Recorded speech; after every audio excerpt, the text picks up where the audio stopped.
नमस्कार हमारे प्यारे भाइयों और बहनों, आपकी तैयारी कैसी चल रही है। आई होप अच्छी चल रही है। आज की इस वीडियो बहुत ही खास होने वाली है क्योंकि इस वीडियो में वही क्वेश्चन आपको मिलेंगे जो आपके एग्जाम में पूछे जा रहे हैं और आ रहे हैं। साथियों, हमारे प्यारे भाइयों बहनों, भारत के राष्ट्रीय कार्यक्रम से गर्भावस्था से सबसे ज्यादा इंपॉर्टेंट क्वेश्चन पूछे जा रहे हैं। तो ये वीडियो आपके लिए बहुत इंपॉर्टेंट होने वाली है क्योंकि एग्जाम से जो भी क्वेश्चन आ रहे हैं, डायरेक्ट बन रहे हैं, वही क्वेश्चन आपके सामने यहाँ पे डिस्कस करेंगे।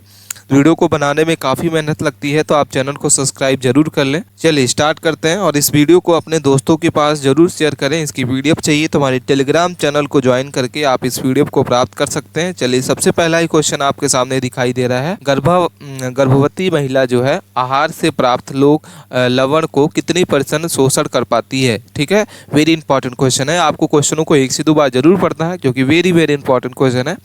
इसका जो सही उत्तर होगा क्या हो जाएगा, 20%। क्या हो जाएगा साथियों, 20%। चलिए नेक्स्ट क्वेश्चन को देखते हैं। क्वेश्चन नंबर हमारा क्या है, सेकंड नंबर है। आयोडीन की कमी से गर्भवती महिलाओं की कौन सी समस्या हो सकती है। वेरी इंपॉर्टेंट क्वेश्चन है। ठीक है, 1 से 2 बार क्वेश्चनों को आपको जरूर पढ़ना है प्यारी बहनों, और इसका आंसर को हमको इसको बताना है। ठीक है, क्या लिखा हुआ है, आयोडीन की कमी से गर्भवती महिलाओं को कौन सी समस्या हो सकती है। ऑप्शन लिखा हुआ है, ए नंबर उच्च रक्तचाप, बी नंबर हृदय रोग, सी नंबर एनीमिनिया और डी नंबर गलकंड। ठीक है, तो सही उत्तर क्या हो जाएगा, डी नंबर। क्या हो जाएगा, गलकंड। चलिए नेक्स्ट क्वेश्चन को देखते हैं। क्वेश्चन नंबर 3 है। क्या क्वेश्चन लिखा हुआ है, चलिए पढ़िए क्वेश्चन को। वेरी वेरी इंपॉर्टेंट क्वेश्चन है। गर्भावस्था के दौरान आयोडीन की कमी से शिशु में कौन सी समस्या हो सकती है। वेरी इंपॉर्टेंट क्वेश्चन है। चलिए क्वेश्चन को पढ़िए और इसके बाद इसके आंसर को बताइए। गर्भावस्था के दौरान आयोडीन की कमी से शिशु में कौन सी समस्या हो सकती है। वेरी इंपॉर्टेंट क्वेश्चन है। ऑप्शन ए लिखा हुआ है उच्च रक्तचाप, बी नंबर हृदय रोग, सी नंबर एनीमिनिया और डी नंबर वामनता। ठीक है, तो वेरी इंपॉर्टेंट क्वेश्चन है। इसका जो सही उत्तर होगा ऑप्शन नंबर आपका हो जाएगा डी नंबर। क्या हो जाएगा, वामनता। काफ़ी इंपॉर्टेंट क्वेश्चन है। चले नेक्स्ट क्वेश्चन को देखते हैं। अगला क्वेश्चन हम 4 नंबर क्वेश्चन है कि गर्भवती महिलाओं के लिए प्रोटीन की अतिरिक्त दैनिक आवश्यकता कितनी होती है। ऑप्शन ए लिखा हुआ है 25 ग्राम, बी नंबर 15 ग्राम, सी नंबर 50 ग्राम और डी नंबर आपका 20 ग्राम। ठीक है, चलिए इसके आंसर को बताइए।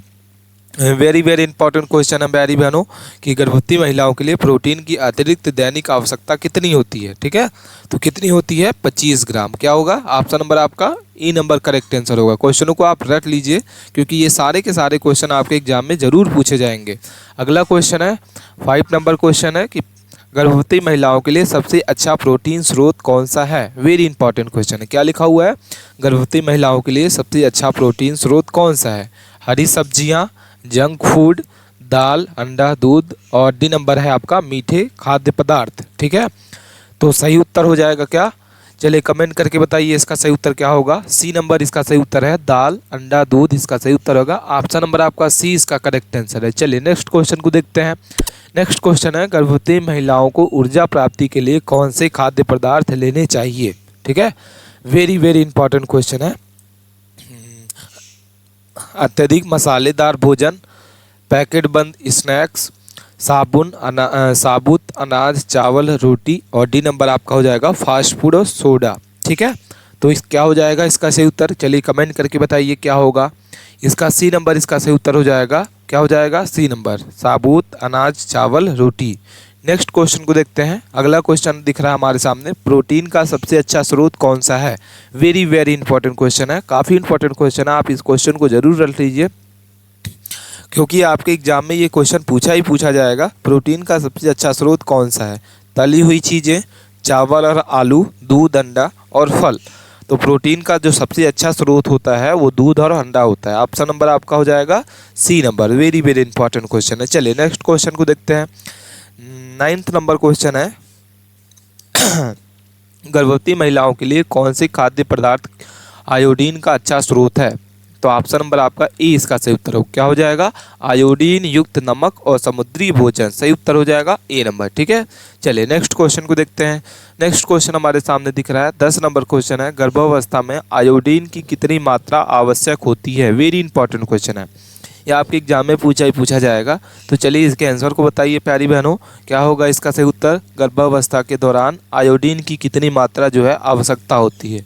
200 मिलीग्राम, 250 मिलीग्राम, सी नंबर होगा 150 मिलीग्राम और 100 मिलीग्राम। तो सही उत्तर होगा सी नंबर। क्या हो जाएगा? C. Very important question, 150 milligram. चलिए नेक्स्ट क्वेश्चन को देखते हैं। 11 नंबर क्वेश्चन है, गर्भावस्था के दौरान कैल्शियम की दैनिक आवश्यकता कितनी होती है? वेरी इंपॉर्टेंट क्वेश्चन है। चलिए क्वेश्चन को पढ़िए आप पहले। गर्भावस्था के दौरान कैल्शियम की जो दैनिक आवश्यकता होती है कितनी होती है? तो 50, 500 से 600 मिलीग्राम। सही उत्तर होगा ऑप्शन नंबर आपका ए। नेक्स्ट क्वेश्चन है, क्या क्वेश्चन लिखा हुआ है? चलिए क्वेश्चन को पढ़ते हैं सबसे पहले और इसके बाद इसके आंसर को आप बताइए। क्या लिखा हुआ है? एस्कॉर्बिक एसिड जो है विटामिन सी गर्भवती महिलाओं के लिए आनुवांशिक मात्रा कितनी होती है? चलिए क्वेश्चन को पढ़ लिया आप और इसके आंसर को बताइए क्या होगा। वेरी इंपॉर्टेंट क्वेश्चन है कि एस्कॉर्बिक एसिड जो है विटामिन सी गर्भवती महिलाओं के लिए आनुवांशिक मात्रा कितनी होती है? तो सही उत्तर होगा सी नंबर। ठीक है, क्या हो जाएगा? C number 50 milligram. Next question को देखते हैं। क्वेश्चन नंबर हमारा क्या है कि पहला सामान्य उद्देश्य प्रोग्रामर जो है इलेक्ट्रॉनिक कंप्यूटर कौन सा है? वेरी इंपॉर्टेंट क्वेश्चन है। कंप्यूटर से भी कई सारे क्वेश्चन आ रहे हैं, तो ये सारे के सारे क्वेश्चन आपके एग्जाम में ज़रूर पूछे जाएंगे कि पहला सामान्य प्रोग्रामर कंप्यूटर इलेक्ट्रॉनिक जो है कौन सा था? तो ENIAC। क्या हो जाएगा? ऑप्शन नंबर आपका ए इसका सही उत्तर होगा। और कमेंट करके हमको बताइए कि ENIAC का फुल फॉर्म क्या होता है, क्योंकि कई सारे एग्जाम में पूछे जा रहे हैं आपके। ENIAC का फुल फॉर्म भी पूछा जा रहा है, तो क्या हो जाएगा? इलेक्ट्रॉनिक न्यूमेरिकल इंटीग्रेटेड सर्किट कहा जाता है इसको। नेक्स्ट क्वेश्चन को देखते हैं। क्वेश्चन नंबर हमारा सेकंड है, कंप्यूटर का जनक किसी को कहा जाता है? ऑप्शन आपके सामने दिख रहा है। चलिए इसके आंसर को बताइए क्या होगा कि कंप्यूटर का जनक या फादर ऑफ कंप्यूटर किसको कहा जाता है? चलिए इसके आंसर को बताइए क्या होगा। तो डी नंबर इसका सही उत्तर होगा। क्या हो जाएगा? D number, Charles Babbage. क्या कहा जाता है? चार्ल्स बेबेज को कंप्यूटर का जनक कहा जाता है। चलिए ठीक है, नेक्स्ट क्वेश्चन को देखते हैं। चलिए अगले क्वेश्चन को देखते हैं। वेरी इंपॉर्टेंट क्वेश्चन है। चलिए क्वेश्चन को पढ़िए सबसे पहले और इसके बाद इसके आंसर को बताइए क्या होगा। और अगर आपको किसी भी क्वेश्चन में अगर आपको कोई डाउट है तो आप हमें कमेंट करके ज़रूर बता सकते हैं साथियों। क्या लिखा हुआ है कि भ्रूण की हड्डी जो है तंत्र मुख्य रूप से किस पोषण तत्व पर निर्भर करती है? Vitamin A, vitamin B, iodine, iron और कैल्शियम। तो क्या हो जाएगा? सही उत्तर हो जाएगा कैल्शियम। डी नंबर इसका सही उत्तर होगा। क्या हो जाएगा? D number. डी नंबर क्या होगा सही उत्तर? कैल्शियम। वेरी इंपॉर्टेंट क्वेश्चन है। नेक्स्ट क्वेश्चन को देखते हैं। अगला क्वेश्चन हमारे सामने दिख रहा है, गर्भवती महिलाओं को किस प्रकार का आहार लेना चाहिए? ठीक है, वेरी इंपॉर्टेंट क्वेश्चन है। चलिए इसके आंसर को बताइए क्या होगा। ऑप्शन लिखा हुआ है, तले हुए खाद्य पदार्थ। बी नंबर आपका फास्ट फूड। सी नंबर आपका हो जाएगा संतुलित आहार। और डी नंबर आपका हो जाएगा अत्यधिक मीठा भोजन। ठीक है, वेरी इंपॉर्टेंट क्वेश्चन है। चलिए इसके आंसर को बताइए क्या होगा। तो ऑप्शन नंबर आपका डी इसका होगा। क्या होगा? ऑप्शन डी, अत्यधिक भोजन, अत्यधिक मीठा भोजन या संतुलित आहार। तो सही उत्तर होगा सी नंबर। ठीक है, वेरी इंपॉर्टेंट क्वेश्चन है। चलिए नेक्स्ट क्वेश्चन को देखते हैं। अगला क्वेश्चन कंप्यूटर से रिलेटेड है। चलिए क्वेश्चन को पढ़िए पहले प्यारी बहनों। क्या होगा? क्वेश्चन लिखा हुआ है, निम्नलिखित में से कौन सी आउटपुट डिवाइस है? ठीक है, वेरी इंपॉर्टेंट क्वेश्चन है। चलिए इसके क्वेश्चन को पढ़िए आप सबसे पहले। क्या लिखा हुआ है क्वेश्चन कि कौन सी आउटपुट डिवाइस है? तो चार ऑप्शन लिखा हुआ है, प्रिंटर लिखा हुआ है, जॉयस्टिक लिखा है, कीबोर्ड और माउस। तो चारों में से आउटपुट डिवाइस कौन सा हो जाएगा? प्रिंटर। क्या हो जाएगा साथियों? प्रिंटर। प्रिंटर एक क्या होता है? आउटपुट डिवाइस होता है। बाकी ये तीनों ऑप्शन जो आपके सामने दिख रहे हैं ये आपके इनपुट डिवाइस हैं। ठीक है, नेक्स्ट क्वेश्चन को देखते हैं। क्वेश्चन नंबर 6 है, सीपीयू का फुल फॉर्म क्या होता है? ठीक है, सीपीयू का फुल फॉर्म क्या होता है? चलिए क्वेश्चन को देखते हैं। सीपीयू का फुल फॉर्म आप बताइए क्या होगा। तो इसका जो सही उत्तर होगा ऑप्शन नंबर आपका डी, सेंट्रल प्रोसेसिंग यूनिट होता है। क्या होता है? Central processing unit. Next question हमारे सामने दिख रहा है, निम्नलिखित में से कौन सा रोग रोगी को एक बार हो जाने पर प्रायः पुनः आक्रमण नहीं करता? ठीक है, तो सही उत्तर होगा चिकन पॉक्स। क्या हो जाएगा? ऑप्शन नंबर आपका सी इसका सही उत्तर होगा चिकन पॉक्स। चलिए नेक्स्ट क्वेश्चन को देखते हैं। खसरा जो होता है रोग निम्नलिखित में से किसके कारण होता है? तो वायरस के कारण होता है। किसके कारण होता है? खसरा रोग जो होता है वो वायरस के कारण होता है। काफ़ी इंपॉर्टेंट क्वेश्चन है। चलिए नेक्स्ट क्वेश्चन को देखते हैं। क्वेश्चन हमारा, निम्नलिखित में से कौन सा रोग जीवाणुओं के द्वारा नहीं होता है? वेरी इंपॉर्टेंट क्वेश्चन है कि निम्नलिखित में से कौन सा रोग जो होता है वो जीवाणुओं के द्वारा नहीं होता? तो छोटी माता। क्या हो जाएगा? ऑप्शन आपका सी इसका सही उत्तर है। वेरी इंपॉर्टेंट क्वेश्चन है। छोटी माता जो है वो कोई भी रोग जीवाणुओं के द्वारा नहीं होता है। चलिए नेक्स्ट क्वेश्चन को देखते हैं। कंप्यूटर किस प्रकार का उपकरण होता है? वेरी इंपॉर्टेंट क्वेश्चन है। कंप्यूटर किस प्रकार का उपकरण हो? चलिए इसके आंसर को बताइए क्या होगा। ऑप्शन लिखा हुआ है इलेक्ट्रॉनिक उपकरण, इलेक्ट्रोमैग्नेटिक उपकरण, विद्युत उपकरण और मैकेनिकल। सही उत्तर होगा ऑप्शन नंबर आपका ए। ठीक है, कंप्यूटर किस प्रकार का उपकरण है? ए नंबर इलेक्ट्रॉनिक उपकरण है। चलिए नेक्स्ट क्वेश्चन को देखते हैं। नेक्स्ट क्वेश्चन है सामान्यतः समानांतर पोर्ट जो होता है एक बाइट को कैसे स्थानांतरित करता है? ठीक है, वेरी इंपॉर्टेंट क्वेश्चन है। तो एक बार में 2 बिट, एक बार में 4 बिट, एक बार में 8 बिट और बिट से बिट। तो क्या हो जाएगा? सामान्यतः पोर्ट जो होता है एक बार में 4 बिट होते हैं। ठीक है, वेरी इंपॉर्टेंट क्वेश्चन है। चलिए नेक्स्ट क्वेश्चन को देखते हैं। यदि किसी को मसूड़ों में रुंधित आता है, यदि किसी को मसूड़ों में रुंधित आता है तो उसे अत्यधिक मात्रा में सेवन करना पड़ता है। क्या होगा इसका सही उत्तर? तो विटामिन ए। क्या हो जाएगा? Vitamin C. इसका सही उत्तर हो जाएगा ऑप्शन नंबर आपका सी, विटामिन सी अत्यधिक मात्रा में सेवन करना पड़ता है। चलिए नेक्स्ट क्वेश्चन को देखते हैं। कंप्यूटर में मेमोरी यूनिट का मुख्य उद्देश्य क्या होता है? वेरी इंपॉर्टेंट क्वेश्चन है माताएं बहनों। क्या लिखा हुआ है? चलिए क्वेश्चन को पढ़ते हैं। कंप्यूटर में मेमोरी यूनिट का उद्देश्य क्या है? वेरी वेरी इंपॉर्टेंट क्वेश्चन है। चलिए इसके आंसर को बताइए क्या होगा? डेटा को प्रक्रिया करना, डेटा को स्वीकार करना, डेटा को प्रदर्शित करना और डेटा को स्टोर करना। तो सही उत्तर हो जाएगा ऑप्शन नंबर आपका डी। क्या हो जाएगा? Option D. डी क्या होगा? डेटा को स्टोर करना कंप्यूटर के मेमोरी यूनिट का सबसे इंपॉर्टेंट होता है। चलिए अगले क्वेश्चन को देखते हैं। क्वेश्चन नंबर हमारा क्या है? 14 नंबर कि ब्लूटूथ डिवाइस को पेयर करने के लिए प्रमाणीकरण के रूप में किसका उपयोग किया जाता है? ठीक है, वेरी वेरी इंपॉर्टेंट क्वेश्चन है। तो ऑप्शन आपके सामने दिखाई दे रहा है कीबोर्ड, कुंजी कोड, पास कोड और पासवर्ड। तो सही उत्तर क्या होगा? ऑप्शन नंबर आपका सी, पास कोड। क्या हो जाएगा?